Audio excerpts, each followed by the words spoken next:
Hello friends, कैसे हैं आप लोग। उम्मीद करता हूँ यार बहुत अच्छे होंगे। तो गाइस, आज मैं आपको दिखाने जा रहा हूँ दिल्ली का फेमस, दिल्ली क्या यार, वर्ल्ड फेमस यार कुतुब मीनार। 1000 साल पुरानी मीनार, जो मतलब उस समय तो सबसे ऊंची रही होगी। तो आप ये कह सकते हो कि यार भारत की क्या, दुनिया की जो सबसे बड़ी मीनार है वो कुतुब मीनार रही होगी उस समय।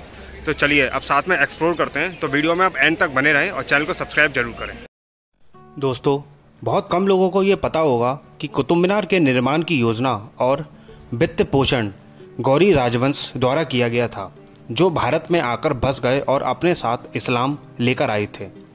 गौरी, जिन्हें ऐतिहासिक रूप से शन सबानी के नाम से भी जाना जाता है, ताजिक मूल का एक कबीला था जो आधुनिक पश्चिम अफगानिस्तान के पहाड़ी क्षेत्र घूर से आया था। 11वीं शताब्दी के उत्तरार्ध से लेकर 12वीं शताब्दी के प्रारंभ तक इस खानाबदोश कबीले के विभिन्न संप्रदाय एकजुट हो गए और अपनी खानाबदोश संस्कृति खो दी, और इस दौरान उन्होंने इस्लाम धर्म भी अपना लिया। फिर उन्होंने आधुनिक भारत में विस्तार किया और जल्द ही देश के एक बड़े हिस्से पर कब्जा भी कर लिया। उन्होंने 1175-76 में पश्चिमी पंजाब के मुल्तान और ऊच, 1177 में पेशावर के आसपास के उत्तर पश्चिमी क्षेत्रों जो अब पाकिस्तान में है, और 1185-86 में सिंध क्षेत्र पर कब्जा कर लिया था जो अभी पाकिस्तान में है। उसके बाद 1193 में कुतुब अल दीन ऐबक ने दिल्ली पर विजय प्राप्त की और प्रांत में गौरी गवर्नर को स्थापित भी किया, और एक सामूहिक मस्जिद के रूप में कुतुब मीनार परिसर की स्थापना 1193 में की गई। अतीत में विद्वानों का मानना था कि इस परिसर का निर्माण गौरी राजवंश के नए प्रजा के बीच इस्लाम में धर्मांतरण को बढ़ावा देने के साथ साथ गौरी राजवंश के सामाजिक धार्मिक व्यवस्था के पालन का प्रतीक था। अब यह सुझाव देने के लिए नई जानकारी है कि इस्लाम में धर्मांतरण नए शासकों की सर्वोच्च प्राथमिकता तो नहीं थी, और इसके बजाय गौरी गवर्नरों ने बातचीत के माध्यम से स्थानीय संस्कृति और इस्लाम का संश्लेषण करने की मांग भी की थी। इतिहास से ये पता चलता है कि अफगानिस्तान में स्थित जाम की मीनार से प्रेरित और उससे आगे निकलने की इच्छा से दिल्ली के प्रथम मुस्लिम शासक कुतुबुद्दीन ऐबक ने सन 1113 में आरंभ करवाया कुतुब मीनार को बनवाना, परंतु केवल इसका आधार ही बनवा पाया था। उससे पहले इसकी मृत्यु हो गई थी। तो उसके उत्तराधिकारी इल्तुतमिश ने इसमें 3 मंजिलों को बढ़ाया, और सन 1168 में फिरोज शाह तुगलक ने 5वीं और अंतिम मंजिल यहाँ पर बनवाई थी। और मीनार को लाल बलुआ पत्थर से बनवाया गया, जिस पर कुरान की आयतें लिखी गईं और फूलों की महीन नक्काशी भी की गई थी। आप देखोगे कि जो पहली मंजिल है उसमें ज़्यादा गाढ़ी करके लिखी गई है कुरान की आयतें, आप देख सकते हो साफ साफ। और जो इसका दरवाज़ा है वो आज के समय में बंद कर दिया गया है। एक समय में इसके ऊपर भी लोग जाया करते थे, इसके अंदर भी भ्रमण किया करते थे, लेकिन आज के समय में ये रास्ता बंद कर दिया गया है। मैं आपको बताता चलूँ कि कुतुब मीनार का निर्माण दिल्ली के गढ़ लालकोट के खंडरों पर किया गया था, और कुतुब मीनार लाल और बफ सैंडस्टोन से बनी भारत की सबसे ऊंची मीनार है। 13वीं शताब्दी में निर्मित यह भव्य मीनार राजधानी दिल्ली में खड़ी है। तो गाइज यार, जो मेन पॉइंट था, मेन मकसद था कुतुब मीनार बनाने का, आसपास थी 2 मस्जिद हैं यहाँ पर, इस परिसर में 2 मस्जिद हैं। तो इसलिए मीनार बनाई गई थी कि इस मीनार के द्वारा अजान दी जाती थी। तो मेन मकसद था कि अजान दी जा सके, इसलिए कुतुब मीनार बनाया जा सका था। कुतुब मीनार के नज़दीक ही आपको इमाम जामीन का मकबरा देखने को मिलेगा, जिसमें 16वीं शताब्दी के इस्लामी धर्मगुरु मोहम्मद अली, जिन्हें इमाम जामीन के नाम से भी जाना जाता है, के अवशेष रखे गए हैं। इसका निर्माण मोहम्मद अली ने मुगल सम्राट हुमायूं के शासनकाल के दौरान खुद करवाया था, जो परिसर के मूल स्मारकों के निर्माण के काफ़ी समय बाद हुआ था। इमाम जामीन मोहम्मद के प्रत्यक्ष वंशज थे और उनका मूल नाम मोहम्मद अली था। जिस प्रकार जामीन एक सैयद थे और सूफीवाद के चिश्ती संप्रदाय से भी संबंधित थे। ऐसा माना जाता है कि वह सुल्तान सिकंदर लोदी के शासनकाल के दौरान तुर्किस्तान से दिल्ली आए थे और बाद में कुतुब मीनार परिसर में कुव्वत उल इस्लाम मस्जिद के इमाम बन गए। इस मकबरे को लोदी स्थापत्य शैली में बनाया गया है, और मकबरा आकार में चौकोर है और छत को 12 खंभों पर इसका सहारा दिया गया है। दोस्तों, प्रवेश द्वार पर लगे शिलालेख के अनुसार मकबरे का निर्माण हुमायूं के शासनकाल के दौरान 1537 और 38 के बीच जमीन द्वारा किया गया था। उनकी मृत्यु 1539 में हुई थी और अलाई दरवाजा के पूर्व में स्थित मकबरे का निर्माण स्मारकों के मूल समूह के बहुत बाद किया गया था और यह कुतुब मीनार परिसर का अंतिम जोड़ भी था। जमीन को मकबरे के केंद्र में भी दफनाया गया है। तो आप देख सकते हो दोस्तों, बहुत ही भव्य और अद्भुत यहाँ पर आपको प्रवेश द्वार दिखाई देगा और काफ़ी साल पुराना है। ये लगभग 700-800 साल पुराना है और फिर भी आज भी बहुत ही अच्छी स्थिति में है। अलाउद्दीन खिलजी का बनवाया हुआ ये द्वार है और आज आप देख सकते हो कितना क्षतिग्रस्त हो चुका है, क्योंकि ये कम से कम 800-1000 साल पुराना है और आप देख सकते हो काफ़ी क्षतिग्रस्त हो चुका है ये। इस द्वार में आपको काफ़ी चीज़ें लिखी हुई दिखेंगी, अरेबिक या कुरान की आयतें लिखी हुई हैं ये अरेबिक में, और इस पूरे द्वार पे अरेबिक में आपको कुरान की आयतें लिखी हुई देखने को मिलेगी। पारंपरिक तालीम देने के लिए अलाउद्दीन खिलजी ने यहाँ पर मदरसा भी बनवाया था।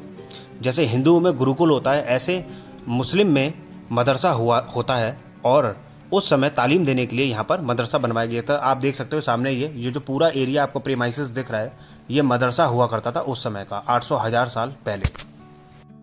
तो दोस्तों आप देख सकते हो आज भी ये जो मदरसा बना हुआ है आज भी काफ़ी हद तक बिल्कुल सही सलामत आपको देखने को मिलेगा, क्योंकि 800-1000 साल पुराना है और फिर भी आप देख सकते हो ये पूरा जो एरिया है आपको ये मदरसा हुआ करता था, यहाँ पर तालीम दी जाती थी और आज भी अच्छा खासा ये सही सलामत आपको देखने को मिलेगा। दोस्तों इतिहासकार बताते हैं कि खिलजी दिल्ली का पहला ऐसा शासक था जिसने कालाबाजारी रोकने के लिए वस्तुओं के दाम तय किए और कीमतें घटाईं। साहूकारों की लूट खसोट को रोकने के लिए उन्होंने घोड़ों को दागने की प्रथा की शुरुआत की और इतिहास ये भी बताता है कि अलाउद्दीन खिलजी ने अक्टूबर 1296 में अपने चाचा जलालुद्दीन की हत्या धोखे से उस समय करवा दी थी जब वो उससे गले मिल रहे थे और अपने सगे चाचा के साथ विश्वासघात कर खुद को सुल्तान घोषित कर दिया और दिल्ली में स्थित बलबन के लाल महल में अपना राज्याभिषेक 22 अक्टूबर 1296 को संपन्न भी करवाया था। तो आप देख सकते हो दोस्तों ये जो पूरा प्रीमाइसिस आपको दिख रहा है ये अलाउद्दीन खिलजी ने बनवाया था, लगभग 800 से 1000 साल पुराना है और ये पूरी तरह आप देख सकते हो लगभग 90% ये क्षतिग्रस्त हो चुका है। तो इससे हम अंदाज़ा नहीं लगा सकते कि यहाँ पर उस समय क्या था, पर इतना तय है कि लगभग 800-1000 साल पुराना है और अलाउद्दीन खिलजी ने इस पूरे प्रीमाइसिस को बनवाया था। इसी प्रीमाइसिस पर आपको अलाउद्दीन खिलजी का मकबरा भी देखने को मिलेगा। दोस्तों मदरसे के साथ ही मकबरे का चलन यह हिंदुस्तान में पहला नमूना है और यह शायद सल्जुकियान रियासत से मुतासिर भी है। तो दोस्तों आप देख सकते हो ये पूरा एरिया पूरी तरह क्षतिग्रस्त हो चुका है और नज़दीक ही आपको देखने को मिलेगा, आप सामने देख सकते हो यहाँ पर अलाउद्दीन खिलजी का मकबरा देखने को मिलेगा। ये आप देख सकते हो मकबरा।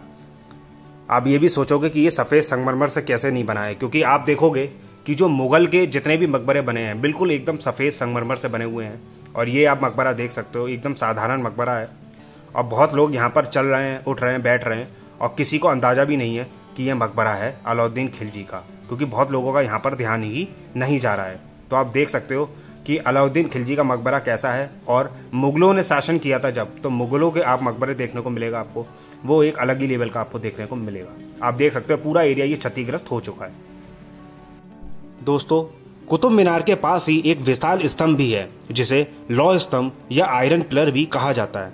इसके बारे में तो बहुत कम लोग ही जानते होंगे, लेकिन इसका इतिहास बहुत पुराना है और यह स्तंभ रहस्यों से भी भरा हुआ है।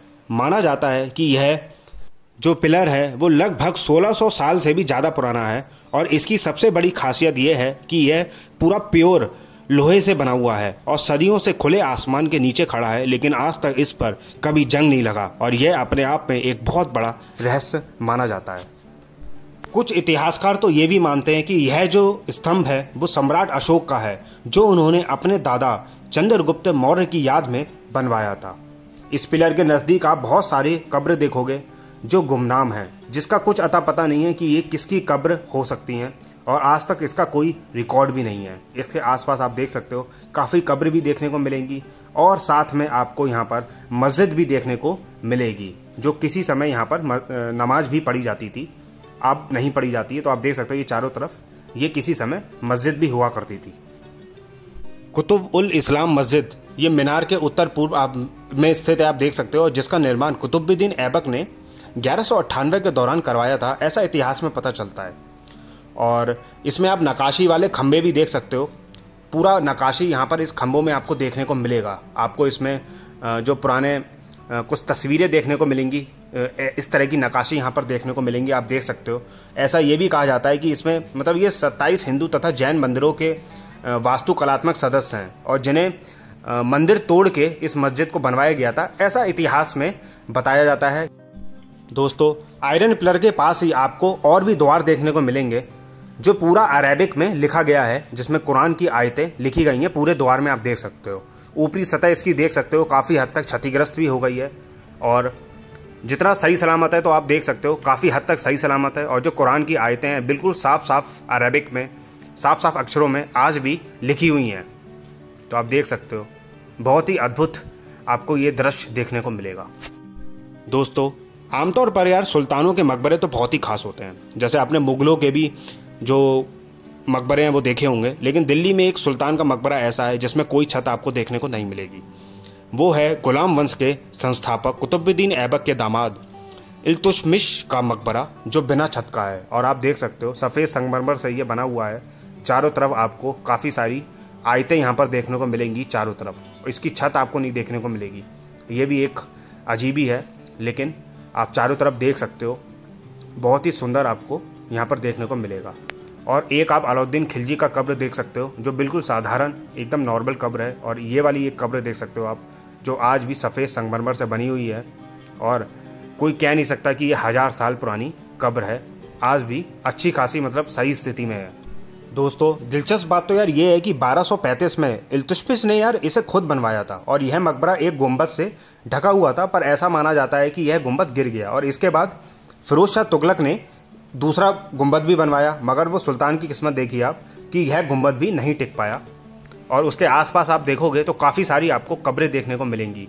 ये गुमनाम कब्रें हैं, कुछ नहीं पता है इसका कि ये किसकी कब्रें हैं। हम ये मान के चल सकते हैं कि ये जो कब्रें हैं वो इल्तुतमिश के खास आदमियों की होगी। फ्रेंड्स, कैसा लगा आपको world famous Qutub Minar? Comment section में जाके जरूर बताएं। वीडियो को लाइक करो, ज़्यादा से ज़्यादा लोगों को शेयर करो, चैनल को सब्सक्राइब जरूर करो। Bye bye and take care.